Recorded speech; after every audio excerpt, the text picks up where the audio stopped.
하나님 참으로 감사합니다. 대전 지역을 사랑하시고 이 지역의 태영아 전도학교를 주님이 세우시며 너무나 귀한 사역자들과 그리고 우리 부모님들을 이 시간도 이 장소에 와서 말씀을 듣고 은혜 받을 수 있도록 은혜를 주신 것 너무나 감사합니다. 이 시간도 주님께서 이 자리에 앉아 계신 우리 귀한 부모님들에게 필요한 말씀을 주님이 허락해 주옵시고 말씀을 통해서 많은 답을 얻게 하옵시고 말씀을 통해서 우리가 나아가야 될 모든 방향과 기도 제목들을 붙잡는 시간이 되게 하옵시며 이 시간에 이 약속의 말씀이 우리 삶의 현장에 그대로 성취될 수 있도록 축복해 주세요. 예수님 이름으로 기도합니다. 아멘. 하나님 말씀 보겠습니다. 창세기 2장 23절 24절 우리 같이 합독해서 읽도록 하겠습니다. 창세기 2장 23절 24절을 같이 합독해서 읽도록 하겠습니다. 아담이 이르되 이는 내 뼈 중에 뼈요 살 중에 살이라. 이것을 남자에게서 취하였은즉 여자라 부르리라 하니라. 이러므로 남자가 부모를 떠나 그의 아내와 합하여 둘이 한 몸을 이룰지로다. 아멘. 반갑습니다. 요즘에 안양에 산단 말이 제일 무섭다고 합니다. 제가 안양에 살고 있습니다. 그래서 저는 안양 동부교회 태아영아 사역을 하고 있고요. 그리고 저 또한 아이를 현장에서 키우고 있는 애엄마입니다. 그래서 저와 여러분이 이 시간도 말씀을 통해서 귀한 언약을 붙잡는 시간이 되기 원합니다.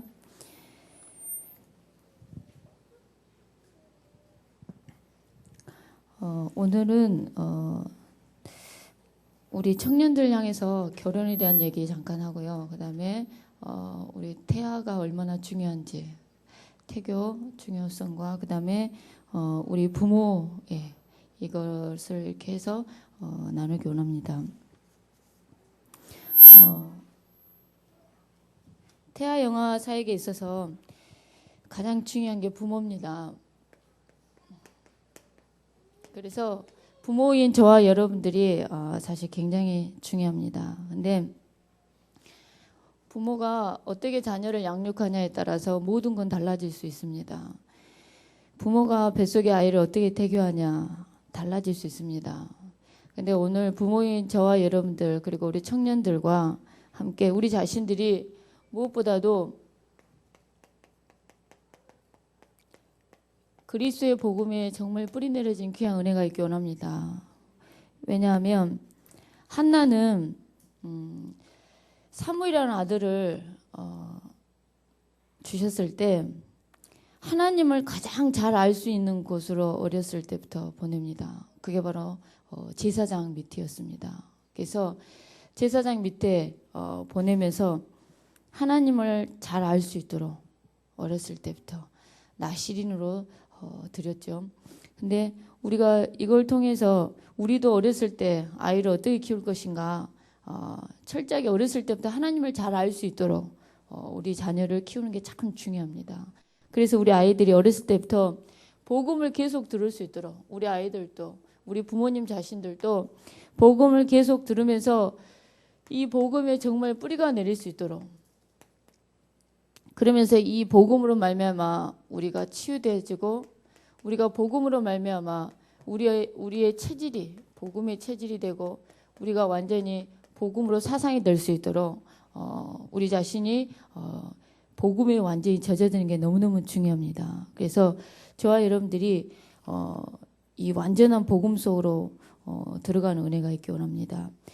그리고 참 뿌리가 내려져야 됩니다. 뿌리가 내려지지 않으면 그리스도 예수 그 어마어마한 이름 앞에 우리가 뿌리가 내려지지 않으면 우리가 사단은 우리가 어떤 걸 건드렸을 때 확 넘어진다는 걸 다 알고 있어요. 그래서 결정적으로 뿌리가 내리지 않으면 뭔가 하나를 탁 던짐으로 말미암아 여길 건들면 무너지는구나라는 걸 알기 때문에 건들면 다 무너진단 말이에요. 말 한마디에 우리는 무너질 수 있어요.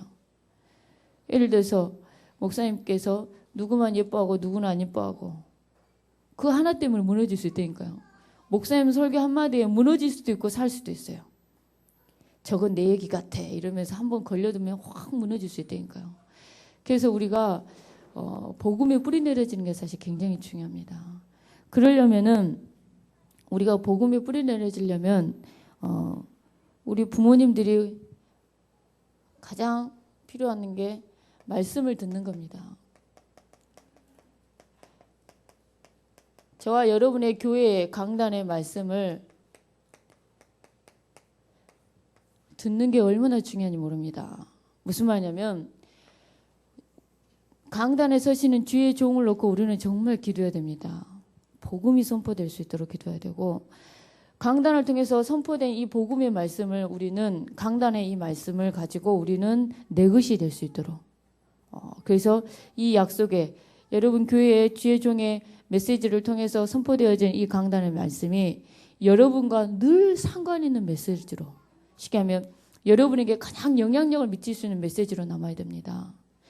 저는 동부교에서 태영아 사역을 어떻게 하냐면 교사 한 명을 세우더라도 다락방 하나를 하더라도 현장에서 캠프를 하더라도 태영아 사역 같이 합시다 이렇게 보다도 저는 한 명의 교사를 세울 때 거의 3년 가까이를 복음을 듣고 우리 같이 은혜를 받읍시다 이러면서 복음을 듣게 하고 복음이 완전히 뿌리 내려지게 합니다. 그런 다음에 정말 그 개인이 완전히 복음에 뿌리 내려질 때 교사 하지 말라 그래도 이렇게 합니다. 그리고 교사와 우리 부모 현장을 어떻게 돕냐면 목사님의 메시지가 한 주간 동안도 정말 깊게 우리 10년 골수 속에 뿌리 내려질 수 있도록 그래서 부모님들이 힘을 얻을 수 있도록 그리고 우리 부모님들이 이 말씀이 정말 살아 역사구나 이 말씀의 영향력은 어마어마하는구나 이것을 늘 체험할 수 있도록 한 주간 동안 그걸 다락방 현장 속에서 돕습니다. 그래서 이 시간 저와 여러분들이 말씀을 듣는 게 얼마나 중요한지 모릅니다. 왜? 말씀을 들을 때 로마서 10장 17절에 말씀을 들을 때 우리에게 믿음이 생깁니다. 이 말씀을 들음으로 말미암아 우리가 믿음이 생기고 우리가 복음의 뿌리가 내려질 수 있다는 겁니다. 우리가 복음에 뿌리 내려주고 우리가 복음 체질이 될 때 우리 자녀를 복음 체질로 된 아이로 키워낼 수 있다는 겁니다. 그래서 저와 여러분들이 정말 일단은 우리 자신들이 이 복음 속으로 정말 들어가는 은혜가 있기 원합니다. 그러면서 오늘 말씀처럼 창세기에 있는 말씀을 통해서 우리 청년들에게 결혼의 원리가 무엇인지 잠깐 얘기하도록 하겠습니다.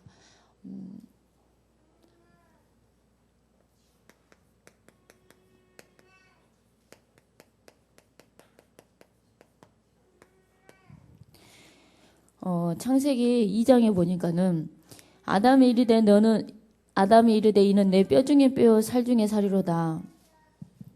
이것을 남자에게 취하였은즉 여자라 부르리라. 그러면서 결혼의 원리가 구체적으로 나옵니다. 이러므로 남자가 부모를 떠나 그의 아내와 합하여 둘이 한 몸을 이룰지로다 라고 얘기를 합니다. 아담이 하와를 향해서요 고백을 합니다. 뼈 중에 뼈요 살 중에 살이라고. 참 아담이 되게 문학적이지 않습니까? 그리고 참 대단합니다. 근데 우리 남성분이 뭐랄까요? 말 한마디를 잘하면 우리 집안 분위기가 달라질 수 있습니다. 쉽게 하면 우리 남편분들이 특히 가정에서 아내를 향해서 말 한마디만 달리하지 않습니까? 그러면 밥상에 늘 푸른 초장으로 역사했던 밥상이 생선도 올라가고 그 다음에 육류도 올라가고요. 그 다음에 말 한마디에 따라서 집안이 꽃도 하나, 꽃병에 꽃도 하나 더 이렇게 꽂아질 수 있고 청소도 기가 차게 이렇게 윤이 나게 할 수 있습니다. 근데 여자가 일단은 열이 받고 스트레스를 받고 만사가 귀찮아져 버린다. 그러면 집안에 먼지는 쌓여 있게 되고요. 반찬도 너가 알아서 해먹어 이렇게 되고요. 이렇게 되게 되어 있습니다. 그래서 제가 우리 청년들 향해서 결혼 예비학교 메시지를 조금씩 합니다. 근데 우리 청년들 향해서 특히 남자 청년들 향해서 제가 우리 교회 청년들한테 어떤 얘기냐면 고백을 잘하라 얘기를 해요. 그리고 아담이 고백을 했기 때문에 여자한테 사랑 고백을 받으려 하지 마시고 아담도 남자가 하셨으니까 남성분들이 이렇게 좀 고백도 하시고 이렇게 하시라고 얘기를 해요. 근데 참 중요합니다. 저는 어디 가도 제가 예쁘게 생겼다 이런 생각 한 적이 솔직히 없습니다. 없는데 저희 신랑이 항상 저에게 하는 말이 있습니다. 너무 예뻐서 누가 이렇게 입에 침도 바르지 않고 거짓말 하십니다. 누가 주워갈까 봐 겁난다느니 뭐. 제가 지금까지 지나가서 다녀보지만 그 누가 한 명도 저한테 정말 커피 한 잔 하시자 이런 사람이 없었습니다. 그런데도 불구하고 저희 신랑이 그렇게 얘기를 합니다. 그러면은 뭔지 모르지만 자신감이 생깁니다. 저는 그리고 코디 감각이 많이 떨어집니다. 근데 제 신랑이 뭘 입을까요? 그러면 자네는 뭘 입어도 어울립니다 라고 얘기를 합니다. 그럼 뭔지 몰라도 뭘 입어도 자신감이 있게 나갑니다. 저에게 부모상아님 한 분이 계시는데 사모님이 얼굴에 기미도 끼고요. 주근깨가 되게 많이 났어요. 근데 그 부목사님 사모님이 그 부목사님한테 항상 듣는 말이 자네는 나에게 있어서 최고의 여인이요. 정말 우리 와이프는 우리 가정의 믿음의 여인이요. 자기는 어디다 내놔도 나에게는 가장 아름다운 여인이다. 이런 말을 항상 듣고 사셔요. 근데 유일하게 저희 교회 사모님들 가운데서 화장 안 하고 다니시는 사모님이 그 사모님이세요. 굉장한 자부심을 가지고 다니시는 거예요. 그만큼 말 한마디라는 게 굉장히 중요합니다. 왜? 여자는요, 청각에 듣는 거에 굉장히 민감하게 발달되어 있어요. 그렇기 때문에 말 한마디라도 기분 좋게, 같은 말이어도 그렇게 기분 좋게 해주면 그 빈말 하는데 돈이 듭니까? 뭐가 듭니까?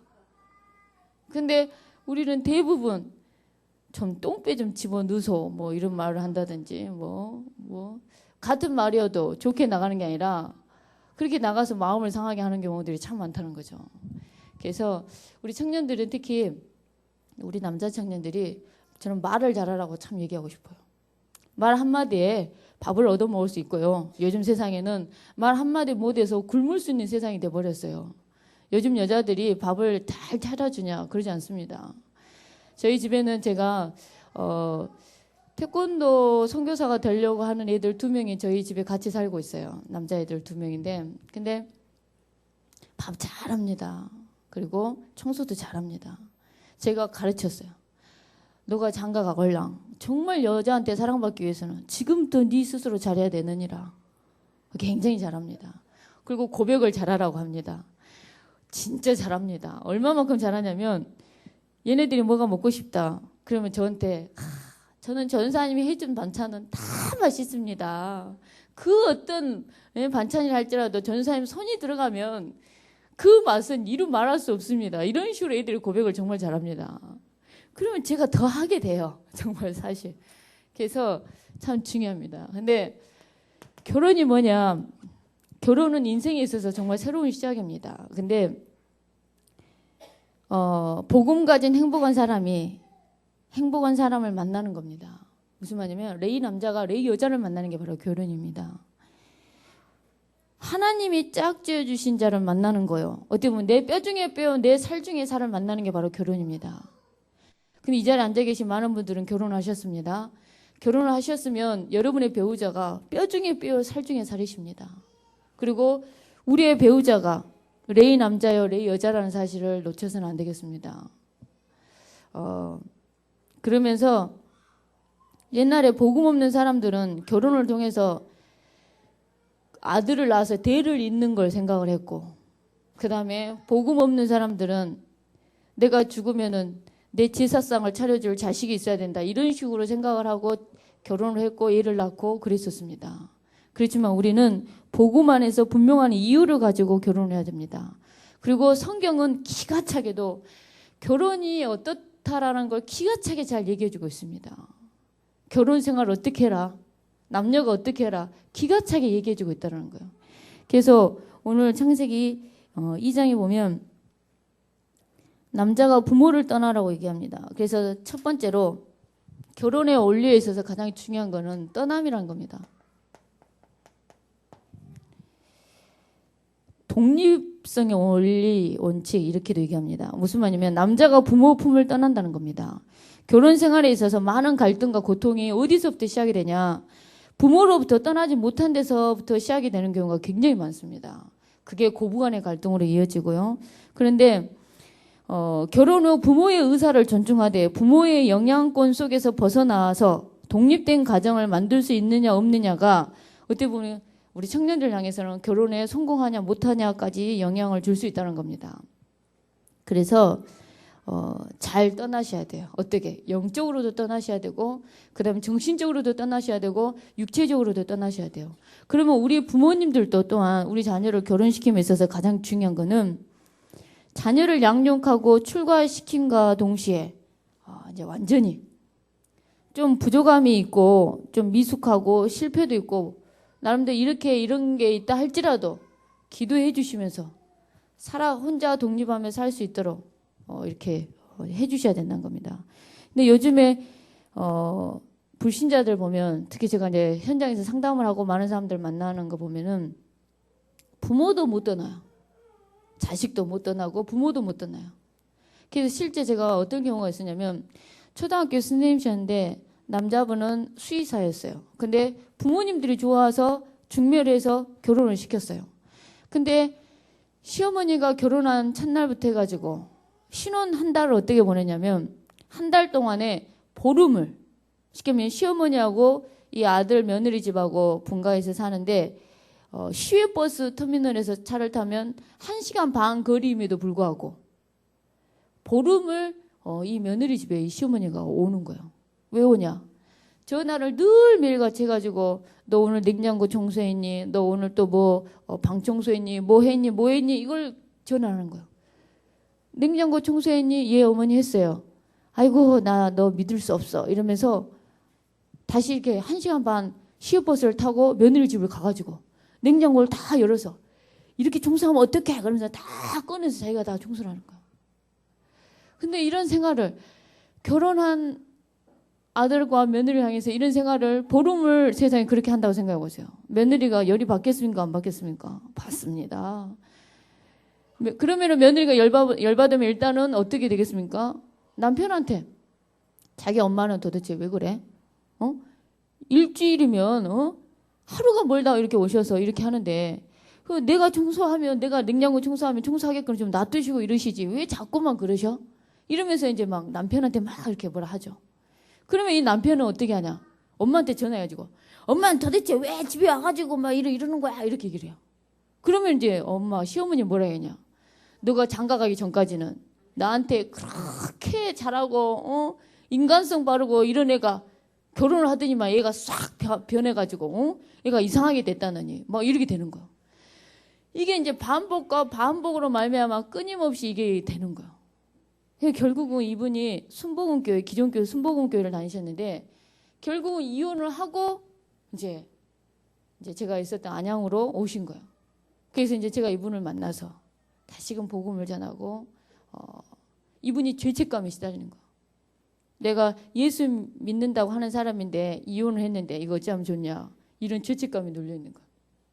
그리고 결정적으로 이분이 낙태를 하고 이혼을 한 거예요. 그러니까 무슨 말이냐면 아이를 가지면 신랑이 좋아할 거야. 시부모님들도 기다리니까 참 좋아할 거야 하고 아이를 가졌어요. 근데 신랑이 아이를 가진 순간에 첫 마디가 뭐냐? 나는 아빠 될 준비가 안 됐어. 아이 지우면 좋겠어. 이 말인 거야. 첫 마디가. 그러니까 이 여자분은 충격인 거야. 걔도 시부모님은 아이를 기다렸으니까 좋아하겠지 하고 얘기를 했어요. 얘기를 했는데 시부모님이 뭐라 얘기하시냐? 너는 우리 아들이 싫어한다는 애를 왜 가졌냐? 이렇게 나오는 거야. 기가 찬 거죠. 그래서 결국은 이 갈등이 심화되다 결국 이혼을 하고 낙태를 하는 죄책감, 그 다음에 이혼한 죄책감 속에서 왔어요. 그래서 다시금 복음은 정말 우리에게 안식처요, 도피성이 되고 복음은 우리에게 참 자유를 주고 복음은 우리의 죄와 저주와 하나님을 떠난 문제, 정말 눈에 보냐 흑암에 모든 권세에서 벗어날 수 있는 엄청난 일입니다. 그래서 다시금 복음을 전하고 거기서 벗어날 수 있도록 하고 그 다음에 제가 이걸 설명을 했어요. 결혼이 뭔지에 대해서. 우리가 청년들한테 가르쳐야 됩니다. 정말. 그리고 정말 결혼하기 전에 자녀가 있다면 우리는 정말 우리 자녀에게 가르쳐야 됩니다. 그래서 어떤 그 기존교회 유명하신 목사님이신데 결혼 특강을 그분이 그렇게 하시는 거예요. 오늘 이렇게 그 하윤정 목사님께서 툭 하면 엄마 김치 담아줘, 엄마 뭐 해줘 이런다는 거예요. 근데 실제 저는 그런 분들 참 많이 봐요. 나이가 진짜 61세라니까요. 61세인데 세상에 아들 자식 다 이제 곧 대학을 가서 이래 한 이 아버님 이 61세 아들이 내일 모레 80이 된 노모를 향해서 엄마한테 돈 1,000만 원 있잖아. 나 그 1,000만 원 좀 줘. 이렇게 얘기를 하는 거야. 없어야 이렇게 얘기를 해도 엄마 대출도 되니까 좀 해줘. 이렇게 나오는 거야. 근데 또 어떤 경우도 봤냐면요. 제 아는 분은 교회를 안 나오신 분인데 엄마 일반 산부인과에 가서 일을 하면 30만 원 좀 넘으면 되는데 걔도 큰애 쳐대고 그래서 엄마 종합병원에 가서 일을 하려 하는데 종합병원은 80 얼마래. 엄마 나 돈 좀 줘. 이렇게 얘기를 하는 아들도 봤습니다. 근데 정말 우리는 복음 안에서 도울 수 있습니다. 도울 수 있지만은 그래도 마음적으로는 영적으로 정신적으로 육신적으로 다 떠나시라는 거죠. 독립을 하셔야 된다는 거죠. 우리도 우리 자녀를. 제가 우리 태영아부 엄마들한테 그리고 우리 조부모님들한테 어떻게까지 얘기를 하냐면 자식을 보내고 난 다음에 저희 교회 집사님 한 분이 같이 살다가 분가를 시켰어요. 분가를 시키고 난 다음에 그 빈방을 보고 너무 눈물이 나서 외롭고 눈물이 나서 그 빈방에서 1시간 반을 우셨다는 거. 그래서 제가 그 얘기를 했어요. 자식을 장가를 보내고 시집을 보내고 그 빈방을 보고 외롭고 쓸쓸하시걸랑 교회를 나오시라고 그랬어요. 교회를 나오셔서 새벽에도 나오시고 저녁에도 나오시고 정말 외로우면 자식한테 전화해서 가실 생각하지 마시고 교회를 나오셔서 정말 기도하시라라고 얘기를 했어요. 그래야 됩니다. 정말. 그래서 제가 우리 아들이 올해 5살인데요. 제 아들 5살짜리한테 너는 장가를 가걸랑 너희 각시한테 잘해라 그랬더니 우리 아들이 5살 먹은 아들이 무슨 말귀도 못 알아먹을 건데 이러는 거예요. 그래서 그게 성경적이니라 이렇게 얘기를 했어요. 근데 참 그립습니다. 그래서 참 중요합니다. 잘 떠나셔야 됩니다. 그럼 우리 부모님들도 잘 떠날 수 있도록 독립심이 있는 아이로 키워서 우리는 우리 자녀를 이렇게 보내야 된다는 겁니다. 이게 결혼의 원리입니다. 성경은 이렇게 요구를 하고 있습니다. 그 다음에 두 번째로 연합의 원리입니다. 쉽게 하면 아내와 연합하여 그 아내와 연합하라고 그랬지 부모와 연합하라고 하진 않았습니다.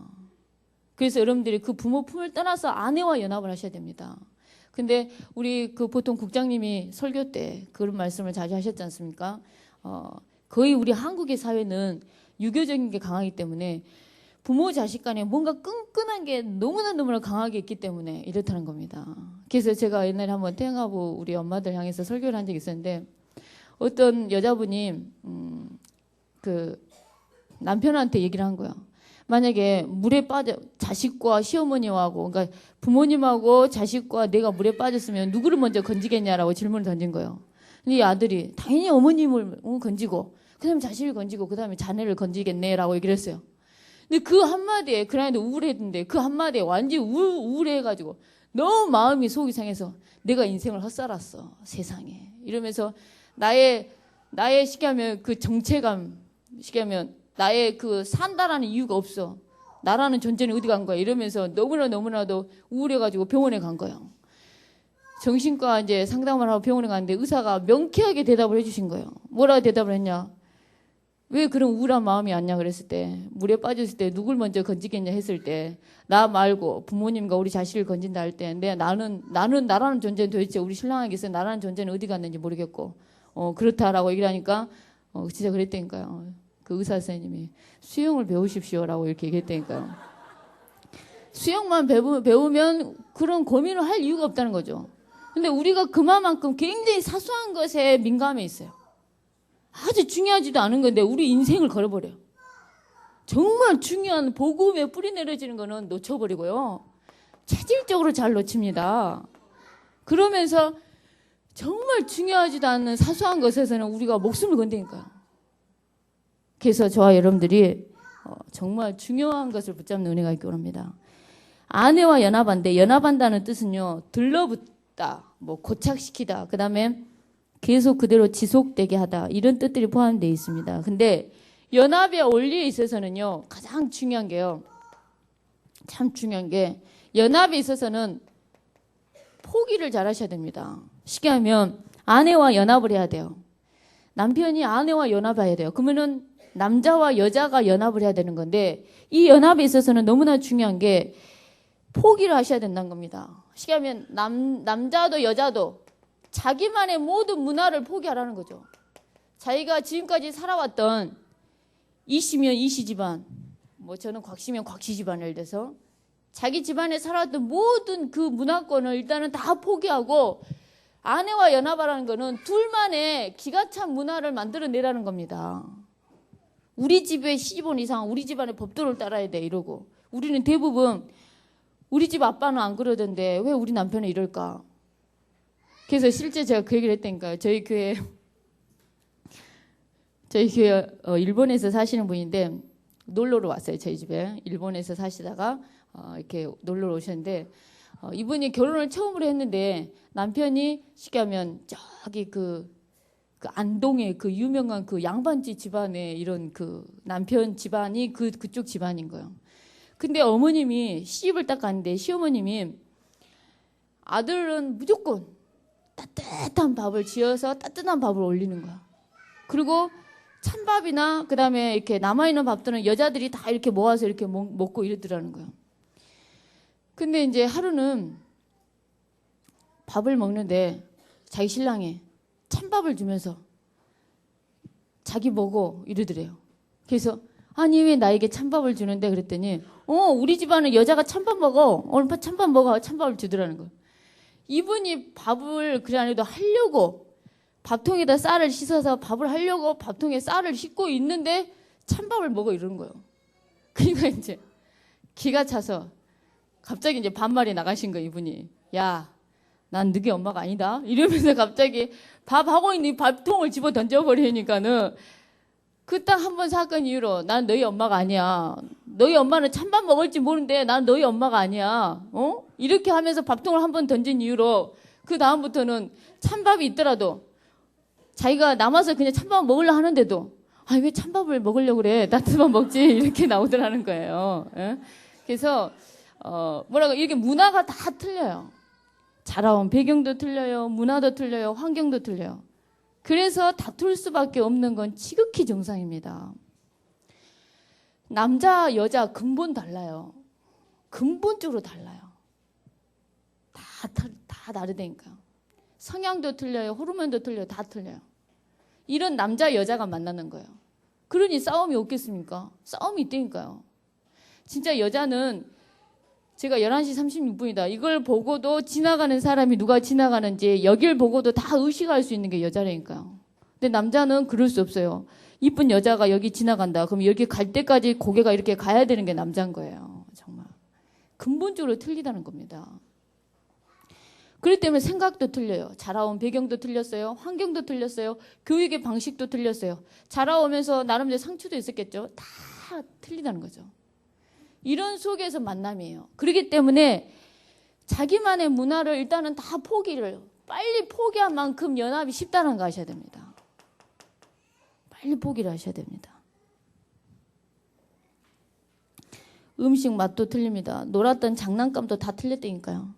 그래서 다 포기하고 둘만의 새로운 문화를 만들어낸 겁니다.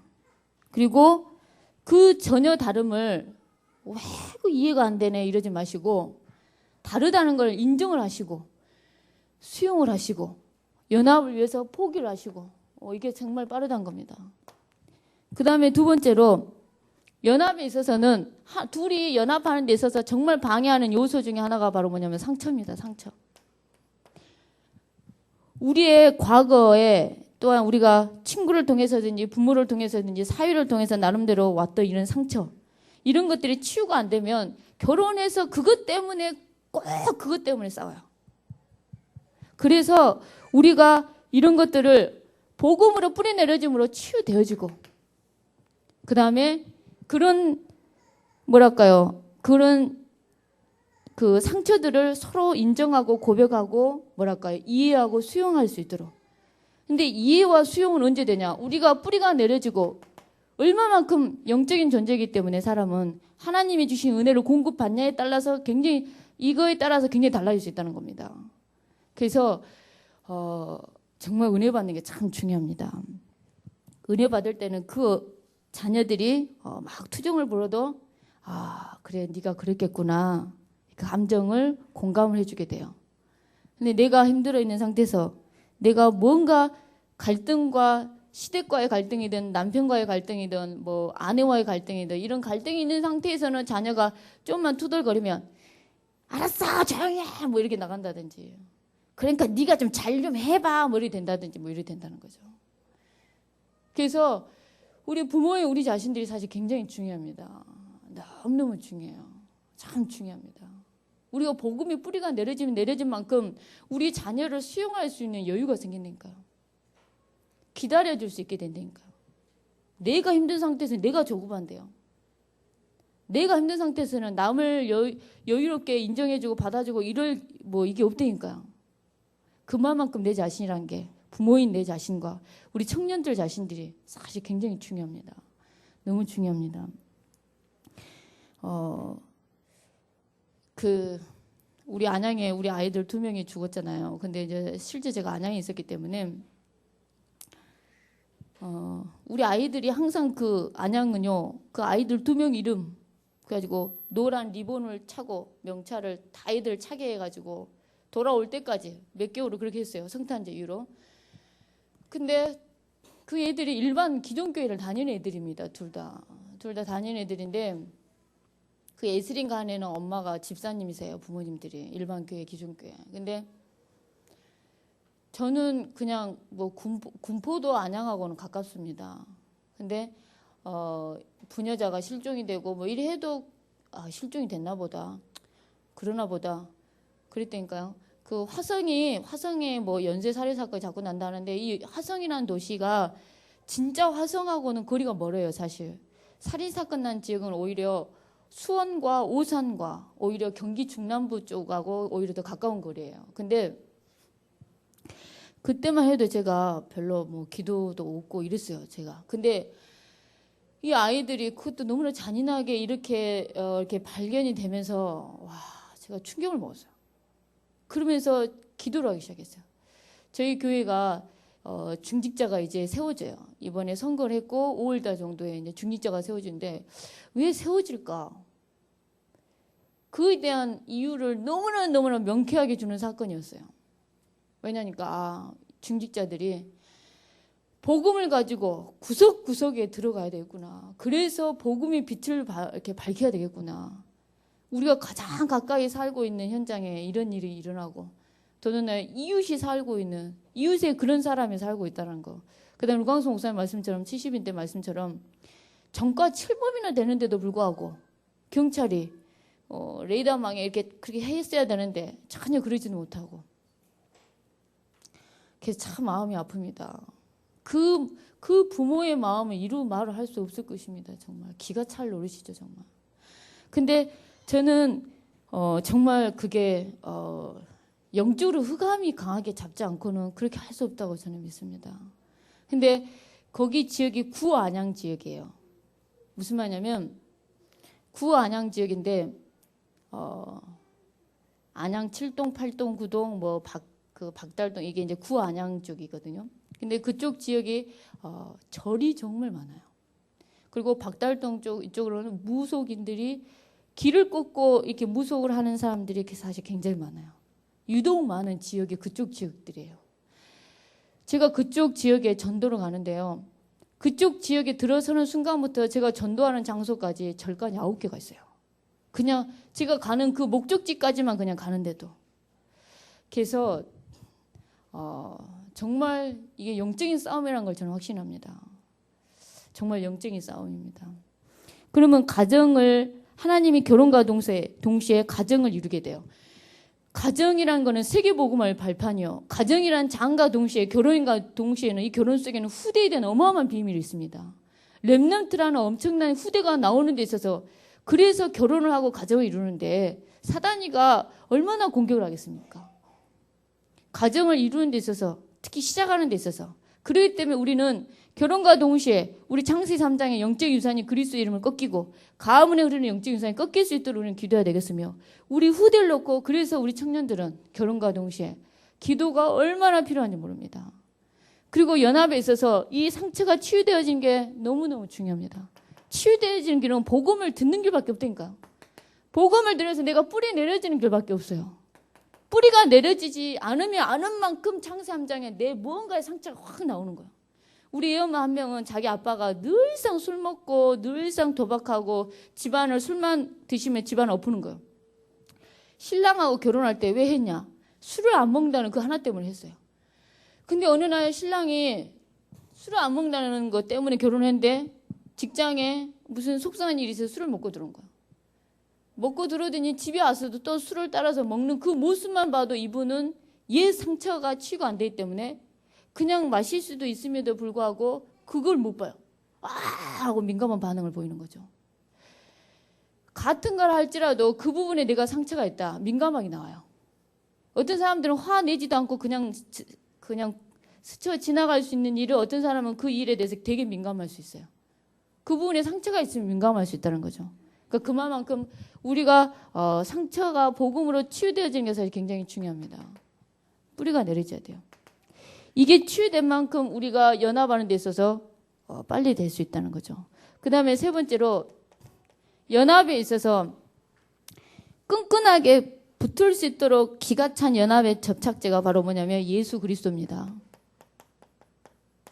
쉽게 하면 우리 결혼하기 전 청년들 그리고 결혼해서도 사실은요 부부가 예수 그리스도를 바라봐야 된다는 거죠. 너무 신랑을 바라보고 너무 와이프를 바라보고 이게 아니라 예수 그리스도를 서로가 바라봐야 된다는 겁니다. 서로가 주를 바라보면서 가야 된다는 겁니다. 제가 결혼을 할 때요 얼굴은 옛날부터 알고 있었어요. 저희 신랑을. 근데 사역을 했기 때문에 서로가 사역을 했기 때문에 알고 있었는데 레스토랑에서 이렇게 선본 자리에 앉아 있는데 레스토랑에 보면 이렇게 종이를 깔아주지 않습니까? 근데 태어나 처음으로 선이란 걸 봐보고 연애란 걸 한 번도 한 적이 없이 결혼했습니다. 왜? 제가 20대 초반에 다락방을 접했어요. 그래서 너무나 충격과 너무나 은혜에 내가 이 젊은 청춘을 현장에 쏟으리라 해가지고요. 진짜 전도만 하고 단 한 번 선을 봐서 결혼을 한 게 접니다. 그래서 저는 뭐랄까요. 연애를 잘 해보지 않아서요. 잘 그렇습니다. 저는 또 특징이 신학생 때 뭐랄까요. 별명이 제가 성이 곽신데요. 곽길동이라는 별명을 얻었어요. 왜냐니까 여자임에도 불구하고 여자의 길을 포기했다고 거의 그랬죠. 그래서 거의 신학생들 저를 향해서 형제님, 저한테 형제님 뭐 이렇게 한다든지. 그래서 백은규 목사님이 제가 결혼한단 말에 남자도 결혼하는구나 이렇게 얘기를 했어요. 제가 아기를 낳았는데 남자도 애를 낳는구나 이렇게 얘기를 하셨어요. 이제 애 셋을 낳으니까 이제는 절대 그런 소리를 안 하십니다. 근데 뭐랄까요. 결혼을 이렇게 처음으로 이렇게 손을 딱 보는 자리에 하도 쑥스러워가지고요. 제가 이 종이에다가 뭐라고 썼냐면 얼굴을 쳐다볼 수도 없고 쑥스러워서 제가 질문을 한 3가지 할 테니까요. 3가지 질문에 좀 대답 좀 해주세요. 라고 제가 처음으로 선본 자리에서 이렇게 얘기를 했어요. 그러면서 첫 번째 이렇게 해놓고 제가 뭐라 했냐면 정말 복음만을 사랑하느냐. 제가 손을 본 적도 없고 연애를 한 적이 없기 때문에 하나님 내가 도대체 이제 선을 본다는 거는 결혼을 전제로 만나는 건데 제가 만약에 질문 이 3가지 한 것에 무조건 네라는 대답을 하면 제가 교제를 해보겠습니다. 이런 비장한 마음을 가지고 그 선본 자리에 갔어요. 근데 제가 사실 결혼도 별 생각이 없었는데 왜 하게 되냐면 후대 사역을 하다 보니까 후대가 너무 중요하구나. 그러면 내가 결혼해야 되겠구나. 이걸 잡게 됐어요. 그러면서 우리의 태를 통해서 한 시대의 사무엘 같은 인물이 나오는 게 제자구나. 이런 인물 한 명만 키우는 거는 어마어마한 사역이구나. 이런 메시지 속에서 결혼해야 되겠다. 그래서 서원을 봤어요. 근데 첫 번째로 주님만 사랑하겠냐라고 얘기를 했어요. 그랬더니 아무런 대답을 안 하시고 이분이 네 라고 얘기를 하더니 아무 말도 안 하는 거예요. 참 미안하네 이러면서 두 번째 질문했어요.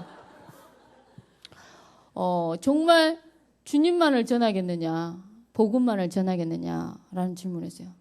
주님을 사랑하면 영혼을 사랑하겠다 이 생각이 들었어요. 그래서 주님만을 예수 그리스도 복음만을 전하겠느냐 저희 신랑이 네 라고 얘기를 하는 거예요. 와 진짜 심각하네 이랬어요. 이거지요. 왜냐니까 내 스타일은 전혀 아닌 거예요. 저는 이것도 이제 내 상처였는데요. 제가 처음으로 20대 초반에 전도사가 돼가지고 처음으로 다락방을 접하기 전에 저 시골 농촌교회에 사역의 발령이 나서 이제 처음 사역지를 농촌 시골교회를 갔어요. 근데 그 시골교회 목사님이 상처가 너무 많은 목사님이어가지고 사모님이 가마솥에다 밥을 안 하면 밥을 안 먹는 목사님이에요. 그리고 이 목사님이 성격이 너무나 쉽게 하면 엄마가 일찍 돌아가셔가지고 새어머니 밑에 자란 데다가 그것도 안 돼서 쉽게 하면 형수님 밑에 자라고 막 이 어렸을 때 성장 과정에 이 목사님이 그러신 거예요. 그러니까 성격이 기분 좋을 때 이러지만 기분 나쁠 때는 목사님이 따로 이건 목사님이 아니에요. 쉽게 하면. 그래서 거기서 아이들이 그 목사님 따님이 기도 제목을 그렇게 내놨어요. 하나님이 우리 아빠에게 힘을 다 빼앗아 가사 우리를 때릴 때 하나도 안 아프게 해주세요. 이게 기도 제목인 거예요. 그래서 전도사인 제가 그걸 듣게 귀가 찬 거죠. 그래서 제가 목사님한테 가가지고 그 기도 제목을 들고 가가지고 목사님 애들을 좀 때리지 말아주시기 바랍니다. 그 말 한마디를 했어요. 근데 제가 그 말 한마디를 했는데 밥상이 정말 날아가는 줄 알았어요. 밥 먹기 전에 사모님이 상을 차리기 전에 그 얘기를 했는데 와 네가 뭔데 내 자식 응? 이래라 저래라 하느냐부터 시작해가지고요. 막 그래서 제가 와 이건 하나님 지옥이 따로 없습니다. 주여 이 자리에서 나를 옮겨 주시옵소서 이런 별의별 기도를 다 했어요. 제가 그 목사님한테 1시간을 무릎 꿇고 혼난 그 자리에서요. 뼈저리게 사무친 이 메시지가 뭐냐. 나는 결혼할 때 정말 이 성격 더러운 이런 인간을 만나지 않으리라. 순한 남자를 만나리라. 이렇게 기도 제목을 잡고요. 하나님 내 평생을 두고 내가 부교육자 생활한다면 내 평생을 두고 순한 목사님 밑에 난 좀 가게 해주세요. 네, 이런 기도 제목을 잡았어요. 그래서 그때 20대 초반에 정말 강하게 붙잡은 결혼의 언약이 첫 번째 온유한 남자. 이거 이제 그때 이렇게 오는 거예요. 근데 저희 신랑은 지금 뭐랄까요 카리스마 넘치는 남자이십니다. 태권도 선교사로 나가시려다가 이러신 분이시기 때문에 근데 마지막 질문은 그래도 이거는 어려워서 그래도 뭔가 얘기를 하겠지. 뭔가 얘기를 하면 나는 이건 아니다. 그 마지막 질문 뭐였냐면요. 복음을 전하다가 쉽게 하면 죽을 수 있겠냐. 복음만을 전하다가 순교할 수 있겠냐. 쉽게 하면 이런 내용이었어요. 근데 하나님이 죽게 하시면 죽어야지요 라는 말만 해도 나는 안 하겠다 했어요. 근데 마지막 이 질문, 이 어려운 질문인데 복음을 위해서 죽을 일이 생겨도 죽겠냐라는 질문에 아멘 하더니 더 이상 말을 안 하는 거예요. 와, 그래서 제가 거기서 참 미안하네 이랬어요. 근데 루가스 목사님 메시지에 또 뭐라고 나오시냐면 창세기 3장에 내 상처 속에서 얻은 언약을 다 내려놓으라고 이게 메시지가 나왔어요.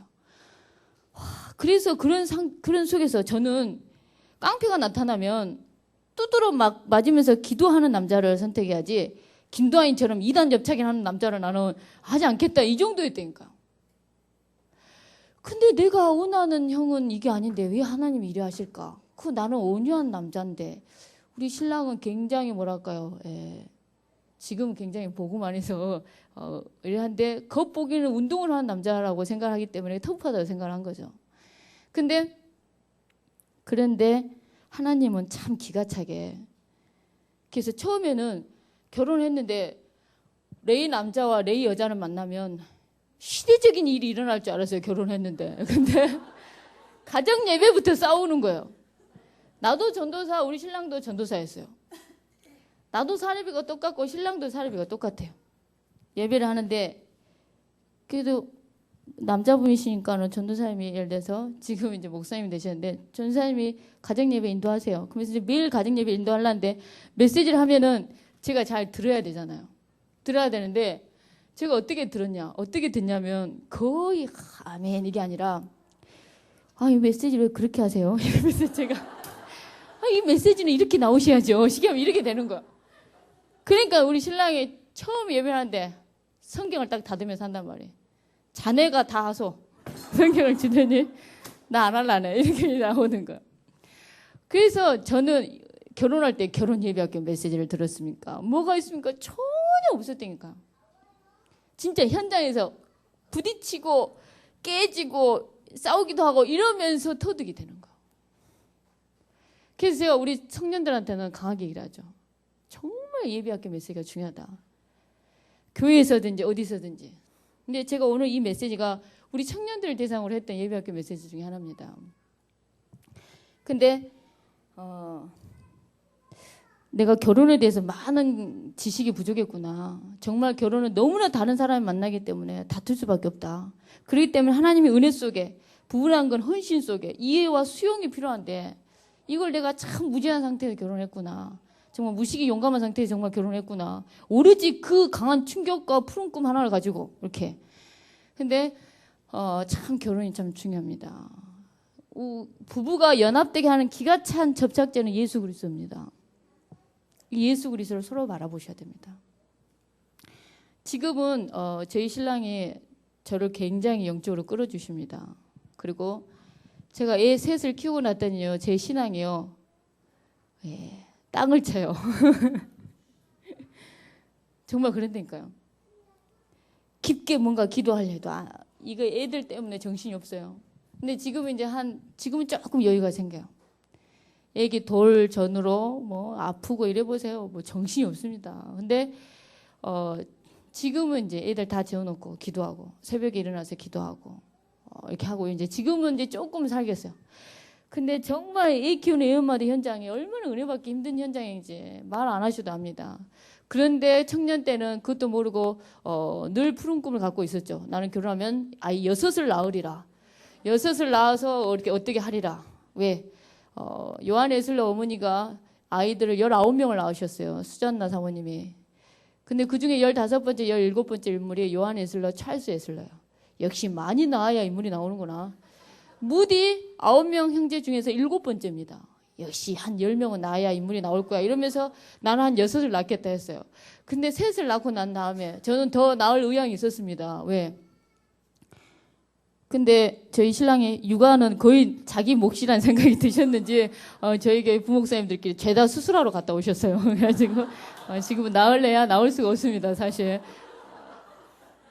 근데 뭐랄까요. 서로가 그리스도를 바라봐야 됩니다. 너무 신랑을 바라봤다. 오히려 더 상처가 될 때가 있어요. 서로 주를 바라보셔야 돼요. 우리 인간은 서로 그리스도가 필요한 존재입니다. 이 연합의 원리가 이럽니다. 그 다음에 오늘 말씀처럼 둘이 연합하여 한 몸을 이룰지니라. 한 몸을 이룰지니라. 쉽게 하면 하나됨을 얘기하고 있습니다. 하나됨. 예수 그리스도가 우리의 모든 것에 개입되시면 하나 될 수 있습니다. 그래서 우리는 온전히 주를 바라보는 게 너무 중요하고 결혼 생활에 있어서 우리의 문제는 허물이나 뭔가 그 사람의 연약한 부분은 누구나 다 갖고 있습니다. 영적인 문제 누구나 갖고 있다니까요. 누구 가문이든 영적인 문제가 누구나 있다니까요. 근데 특히 청년 때는 나는 없는 것 같고 신랑은 이때만에 많게 보인다니까요.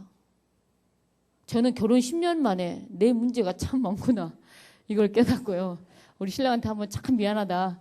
나를 지금까지 데리고 산 거에 대해서 너무 고맙다.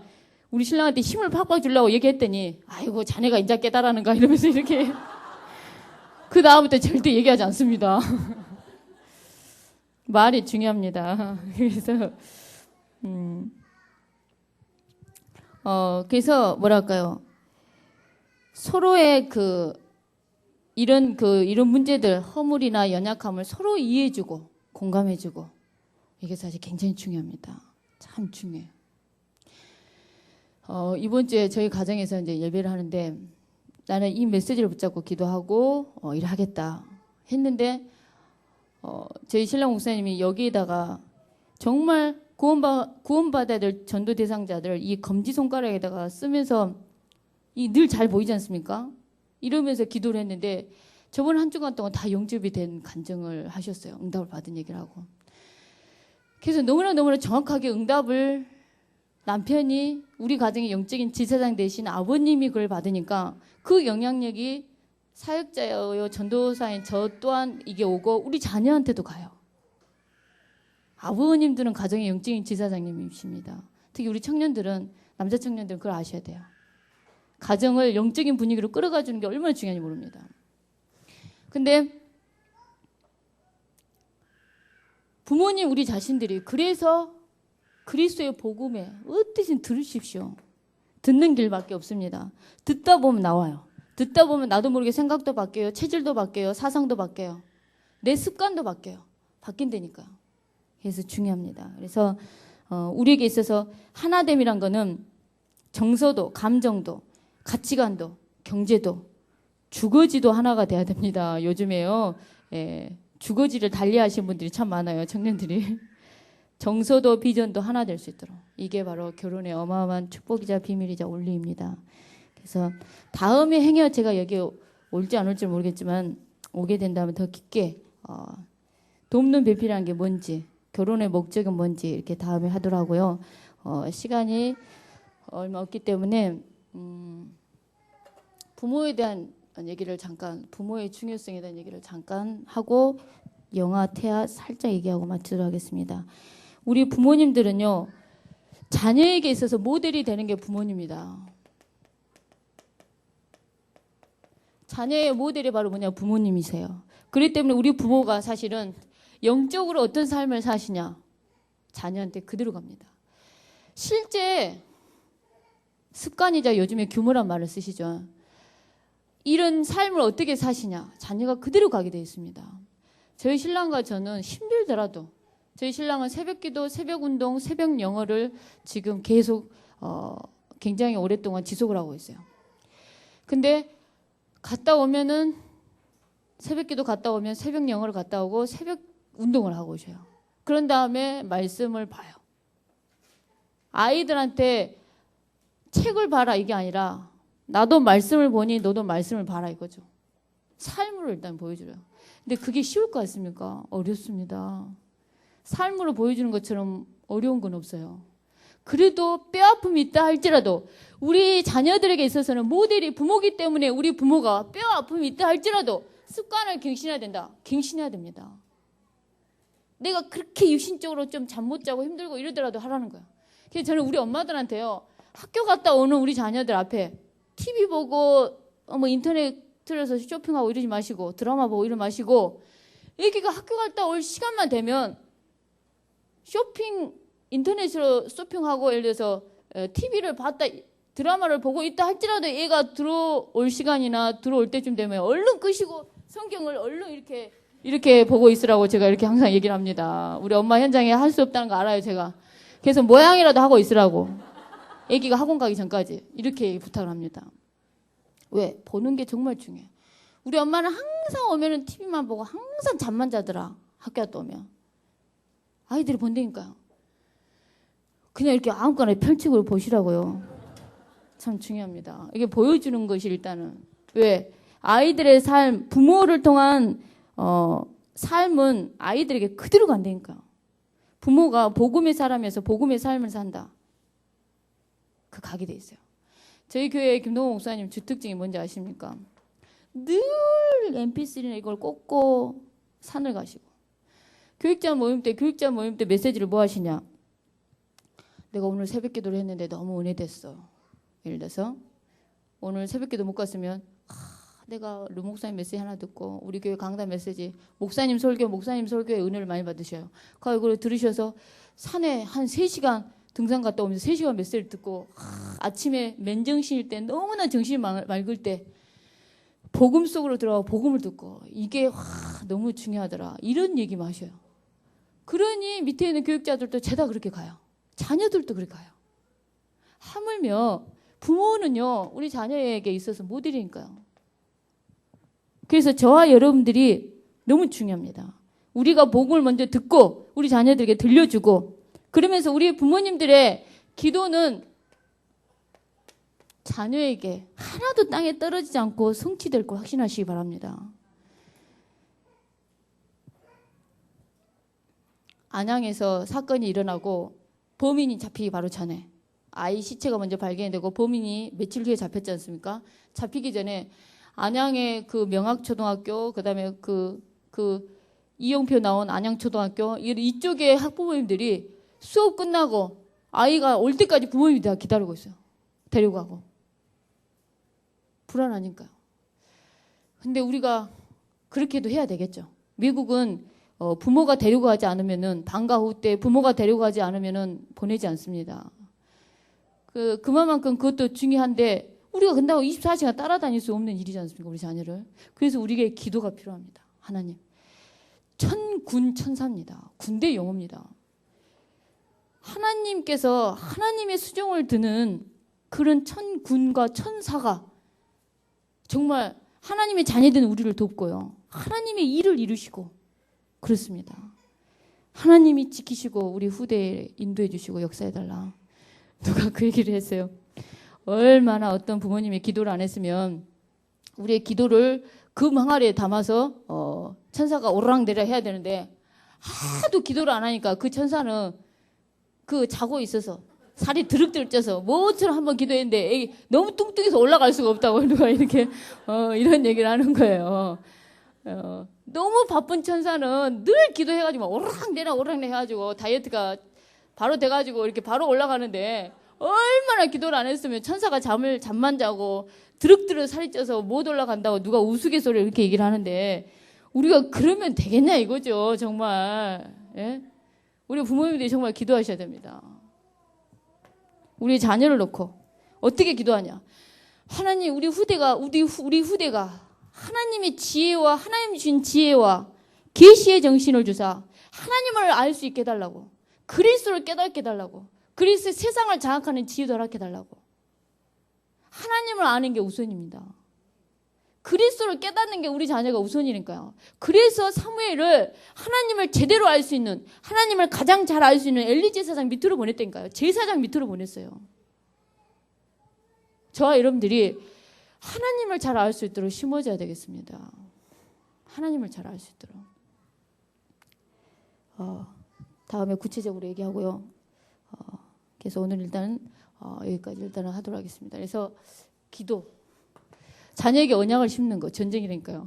전쟁이에요. 제가 우리 아이들한테 성경을 읽어주는 것도요. 애 3명이다 보니까 전쟁이 따로 없어요. 그리고 어디에서는 복음과 언약을 심는 게 너무너무 중요합니다. 저희 막둥이 아들이 아빠가 미국에서 저희 교회 선교사님하고 로테이션을 해가지고 4개월 정도 있다 사역을 하고 왔어요. 사역하고 오면서 미국에서 파는 토마스 기차라는 책을 모처럼 가져왔어요. 우리 아이가 처음으로 접한 책을 토마스 기차를 줬어요. 그걸 줬더니 이 애가 토마스의 매니아가 되기 시작하는 거야. 그러더니 토마스 기차를 보더니 막 흥분해요. 토마스 동영상을 보니까 더 껍박 넘어가요. 토마스 비디오까지 있네요. 어머 충격을 받아요. 어머 어디 가니 토마스 세상에 우산도 있어요. 토마스 옷도 있어요. 토마스 신발도 있어요. 뭐 없는 게 없이 다 있는 거예요. 그래가지고 토마스 장난감을 막 이렇게 사달래요. 근데 얘가 아침에 일어나자마자 토마스 기차를 틀어요. 너 RUTC부터 봐. 5살이어서 누나들 때문에 어쩔 수 없이 영상에 노출이 안 되려 하는데 이 미디어에 좀 노출이 돼요. 너 RUTC부터 봐. 그러면 한단 말이에요. 엄마 나 RUTC 싫어. 토마스 기차 좋아 이래요. 그럼 제가 나는 토마스 기차 싫어. RUTC 좋아 이렇게 얘기해요. 그러면 근데 우리 애가 이제 좀 많이 봤어요. 이제 지가 채워졌어요. 그러면 엄마 RUTC 좋아. RUTC 틀어줘 이래요. 근데 제가 그 얘기를 했어요. 우리 아이한테 그 5살짜리 아이한테 사단이가 하나님 말씀 듣지 말고 날마다 비디오나 뭐 토마스 기차만 좋아해 이런 마음을 줘. 사단이가 토마스 기차는 좋은데 네가 너무 빠진 게 문제가 아니겠냐. 토마스 기차를 통해서 사단이가 너무 쉽게 하면 컴퓨터만 하고 토마스 비디오만 보고 막 게임 오라 이렇게만 하게 하고 사단이가 친구하자 이러면 좋겠어 그랬더니 우리 아들이 이러는 거예요. 그래가지고 제가 충격을 먹고 바로 머리에 손을 얹고 하나님 우리 아들에게 지혜와 계시의 정신을 주사 하나님을 제대로 알고 깨닫게 해주십시오. 바로 전도 핸드북 바로 가져와서 너 앉아 해놓고 메시지를 해주고 이렇게 해주면은 전도 핸드북에 예수 그리스도의 십자가 못 박이신 모습이 나오잖아요. 그럼 우리 아들이 예수 그리스도에는 관심이 없고 엄마 예수님 쭈쭈 이러고 있어요. 엄마 그리고 제사의 선지자 왕 부분 보면 왕 부분에 사단을 박살내니까 사단이 쌍코피가 나오는 게 나와요. 엄마 얘 코피 이러고 있어요. 자녀에게 어림이 어릴수록 그리스도의 언약을 심으시 바랍니다. 세상에 처음 책을 토마스 기차를 사줬더니 토마스 기차가 들어가니까 복음이 먼저 들어가줘야 되는데 이게 그러는 거예요. 늘 전쟁입니다. 왜? 자녀에게 그리스도의 언약을 전달하는 것은 영적인 싸움이라는 거 아셔야 됩니다. 저와 여러분이 생을 걸고 후대에게 복음을 전하셔야 됩니다. 우리 조부모님들이 정말 기도하셔야 됩니다. 가문을 위해서 후대를 위해서 그리스도의 언약이 심어질 수 있도록 우리 부모님들도 정말 기도하셔야 됩니다. 그래서 저와 여러분들에게 하나님이 주신 지혜와 하나님이 주신 계시의 정신으로 정확히 그리스도를 알고 하나님을 알 수 있도록 깨달을 수 있도록 그 깊이가 넓어지고 높아지고 이럴 수 있도록 어제 부활주일인데 그리스도가 누구를 위해서 죽으셨고 누구를 위해서 사시냐 이거죠. 그리스도의 죽으심과 부활과 여러분과 무슨 상관이 있습니까? 그리스도의 죽으심과 부활은 나를 위하며 내 가정과 내 후대를 위하며 정말 우리 지역을 위하며 민족과 세계를 위함입니다. 그래서 정말 우리가 이런 어마어마한 비밀을 가슴에 담고 우리 후대에게 전달해주는 귀한 은혜가 있기 원합니다. 시간같이 말씀을 생각하면서 태교는 접근도 못했지만은 다음에 기회가 되면 하도록 하겠습니다. 그래서 이 시간 같이 하시면서 기도하기 원합니다. 같이 하시면서 기도하겠습니다. 정말 우리 자신을 놓고 부모인 우리 자신을 놓고 정말 기도하시고 우리 청년들은 귀한 만남을 놓고 세계복음 귀한 가정을 이룰 수 있도록 기도하시고 우리 후대를 향한 우리 부모된 자로서의 이 시간 같이 합심해서 말씀 생각하면서 기도하겠습니다.